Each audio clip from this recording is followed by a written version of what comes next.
you shall know the truth, and the truth will set you free.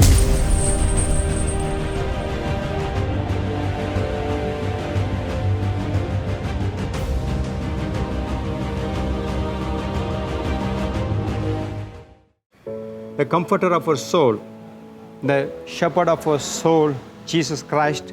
In His name I bring greetings and blessings, and let this word of truth bring the anointing which is on the truth to bring deliverance, the experience of deliverance for your life and through your life. Now we are going into the practical application. When we have heard about all these things, how to apply these things and how to do it in a practical way. We call it assignment. When you want to receive deliverance and you are going to help other people to receive the ministry deliverance, ask the people, or you just sit with the help of the Holy Spirit and ask God whom I need to forgive. First area you may be focusing on the people with whom you had ungodly sexual relationships with.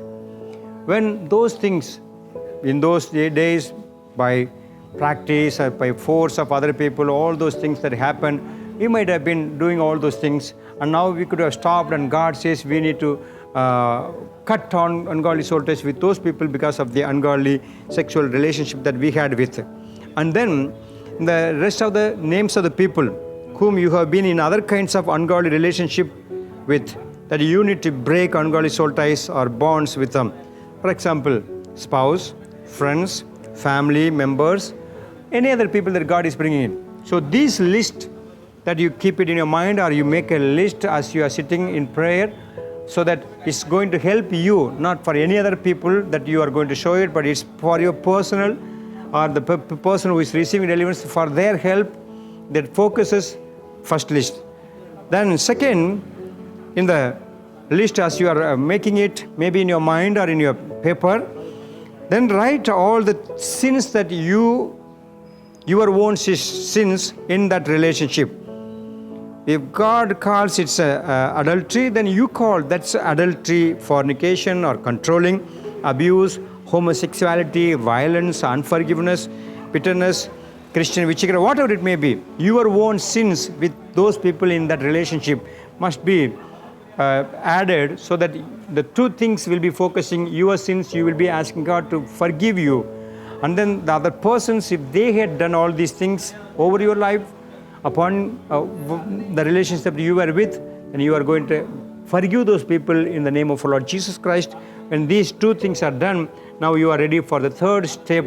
That third step will be after forgiveness. You are going to ask God, cut all the ungodly soul ties with these persons, with these people that I was with. And then after that, you are going to use your authority, and the demons, you are going to command them. In the name of my Lord Jesus Christ, I take authority over every demon that had access through these ungodly soul ties with these peoples, with these sin practices, and I command to go away from me. So all these four things, forgiving other people, for asking forgiveness for your own sins, then third, ungodly soul ties, that are asking God to break it. And then finally, you are going to command the demon, it's going to leave, and your deliverance will become really effective. And I have seen it happening. It's going to become more fruitful for your life also. So this is the last area over this topic on soul ties. Let this truth abide in you, your mind and heart, meditate over it, and then God, let it become experience in your deliverance ministries also. Father, help us to understand, to grow. Let the people, let your servants of God, let your children see how practically this can be applied and see fruits of deliverance. In Jesus' name I pray, amen. God bless you. For watching the Word of God instantly, subscribe to our YouTube channel, Pastor K. Joseph, and click the bell button next to it. Also, like our Facebook page, Pastor K. Joseph. Download our GHM app from Play Store to get updated with our church services, Bible studies, sermon notes, videos, audios, and much more.